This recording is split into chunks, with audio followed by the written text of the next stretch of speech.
কয়েকটি বিষয়ের উপরে আলোচনা হয়েছে, আমরা আলোচনা করেছি। প্রথম হচ্ছে সংস্কারের বিষয়। আমরা বলেছি জুলাইয়ের ভিতরে এই সংস্কার সম্পন্ন করতে হবে। অনেক বিষয় ঐক্যমত্য হয়েছে, কিছু বিষয়ে সামান্য দ্বিমত আছে বিভিন্ন দলের মাঝে। আগামীকাল থেকে সকল দলকে একসাথ করে একটা সমন্বয় মিটিং হবে, সেখানে এ ব্যাপারে ঐক্যমত্য পৌঁছার চেষ্টা করা হবে। আর যে সমস্ত বিষয়ে মৌলিক কিন্তু ঐক্যমত্য হচ্ছে না, সেগুলোর ব্যাপারেও আমরা বারবার আলোচনা এসে কাছাকাছি জায়গায় আমরা পৌঁছতে পারবো ইনশাল্লাহ। একেবারে ঐক্যমত্য হচ্ছে না এসব বিষয়ে কী করা যাবে সে বিষয়ে আমরা একটা আলোচনা করব। এবং জুলাইয়ের ভিতরে রিফর্মস শেষ হবে, তারপরে একটা জুলাই সনদ হবে, যেখানে আমরা সমস্ত পলিটিক্যাল পার্টি নীতিগতভাবে একমত হয়েছি যে সেই চার্টারে আমরা সাইন করব। এরপরে আলোচনা হয়েছে নির্বাচনের তারিখের ব্যাপারে। আমরা দুটো কথা বলেছি। প্রথম হচ্ছে আমরা সকল দল, আমরা ডক্টর মোহাম্মদ ইউনূস প্রধান উপদেষ্টার প্রতি আমাদের আস্থার কথা পুনর্ব্যক্ত করেছি এবং ওনার নেতৃত্বেই একটি সফল, সুন্দর, সুষ্ঠু নির্বাচন হবে এবং নির্বাচন হোক, আমরা এটা চেয়েছি, এটা ওনাকে বলেছি। নির্বাচনের ডেটের ব্যাপারে তিনটি বক্তব্য আসছে। মাননীয় প্রধান উপদেষ্টা বলেছেন ডিসেম্বর টু জুন, কিছু পলিটিক্যাল পার্টি বলেছেন ডিসেম্বর, আর আমাদের পক্ষ থেকে আমরা বলেছি জুন এবং মে মাস আবহাওয়াগতভাবে নির্বাচন অনুষ্ঠানের জন্য উপযোগী নয়। তাহলে মে জুন বাদ দিলে ওনার যে কমিটমেন্ট আছে, কমিটমেন্টের যে টাইম লাইন, সেটা হচ্ছে ডিসেম্বর থেকে এপ্রিল। এর মাঝে একটি রোজা আছে এবং আমরা বলেছি আমরা এর ভিতরেই আপনি একটা ডেট ঘোষণা করবেন। আমরা এ ব্যাপারে খুব রিজিড হতে চাই না, আমরা ফ্লেক্সিবল, এবং আপনাকে কোনো ডেট আমরা নির্দেশও দিতে চাই না, ডিক্টেটও করতে চাই না।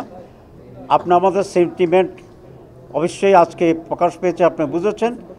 এর মাঝে ডিসেম্বর টু এপ্রিল একটা সুইটেবল টাইমে আপনি একটা ডেট দিলেই জনমনে যে এখন কিছুটা সংখ্যা এবং অস্বস্তি আছে, আমরা বিশ্বাস করি এটা কেটে যাবে। রাজনৈতিক দলগুলো তার নির্বাচনী প্রস্তুতি এবং প্রচারণার জন্য সেদিকে মনোযোগী হবে।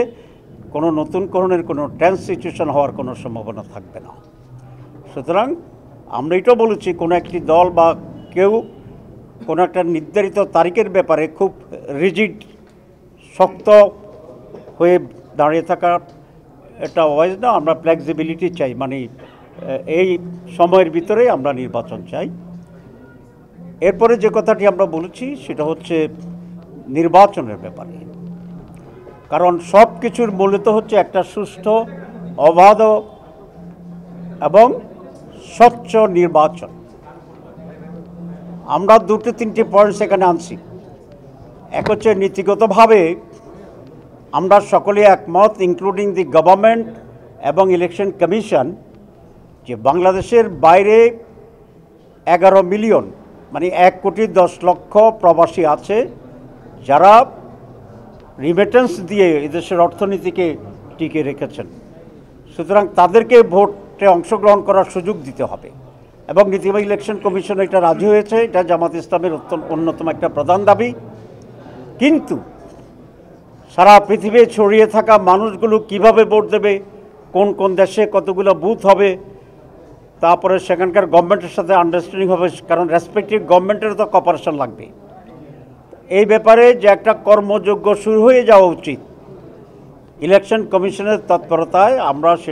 আমরা বলেছি যে প্রধান উপদেষ্টা তার সার্বিক প্রস্তুতি যে প্রিকন্ডিশন আমরা দিয়েছি, সংস্কার, লেভেল প্লেইং ফিল্ড, প্রবাসীদের ভোটের যে অ্যারেঞ্জমেন্ট, এই সব কিছুকে সুচারুভাবে সম্পন্ন করে ওনারা ডিসেম্বর থেকে এপ্রিলের ভিতরে যে কোনো সময় উনি নির্বাচন দেন, আমরা সেটা ব্যাপারে একমত আছি। আমরা অন্য দলের প্রতি অনুরোধ করেছি কেউ যেন কোনো একটা পার্টিকুলার দিন ক্ষণ নিয়ে খুব শক্ত না থাকে, রিজিড না থাকে, শব্দটি উচ্চারণ করেছি।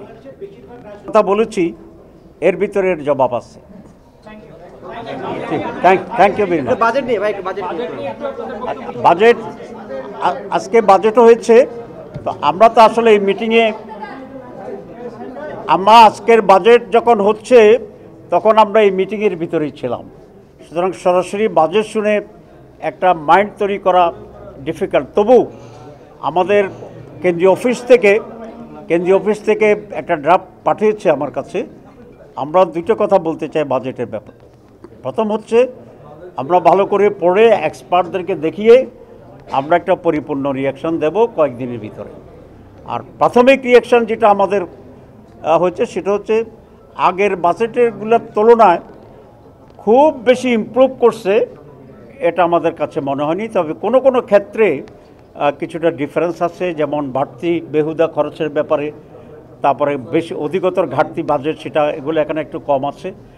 দ্রব্যমূল্যের ব্যাপারে যেটা বলেছেন, মনে হয় দ্রব্যমূল্য স্থিতিশীল হয়তো বা থাকতে পারে, কিন্তু দ্রব্যমূল্য কমবে কি না সে বিষয়টা বাজেট তো স্পষ্ট নয়। তো এই হচ্ছে আমাদের প্রাথমিক কথা, কিন্তু আমরা ডিটেলস আমরা আলোচনা করে দেখে শুনে তারপরে আমরা বক্তব্য রাখবে।